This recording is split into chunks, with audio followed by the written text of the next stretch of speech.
ngayon guys, ituturo ko sa inyo kung paano magluto ng pinakamabilis na sisig. So mabilis lang yung lulutuin natin. So pinakamadaling luto, sisig. So sisimplihan lang natin, no? Yung pagluluto natin ng sisig, sisimplihan natin. So maghanda ka lang ng sibuyas bawang. So syempre kawali, so may apoy na siya. Mabilis lang to guys. Konting mantika lang. So pagkatapos mainit na siya. So ilalagay na natin to, sibuyas bawang. So madali lang to guys. Ganito lang kasimple. Halo-haloin nyo lang. So ito yung sisig na madali. So madali lang siya. Napakadali.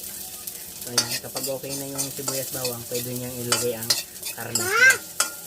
Ito na guys, lagay nyo lang. So yan, napakadali lang guys. Sisig. What? Hello guys! Hello guys! So ito na guys yung ating sisig. Napakadali lang guys. Simple lang siya. So kung gusto mo lagyan ng konting sabaw-sabaw, pwede. So ito yung sisig natin guys. So ibahin lang natin guys. Lalagyan natin ng itlog.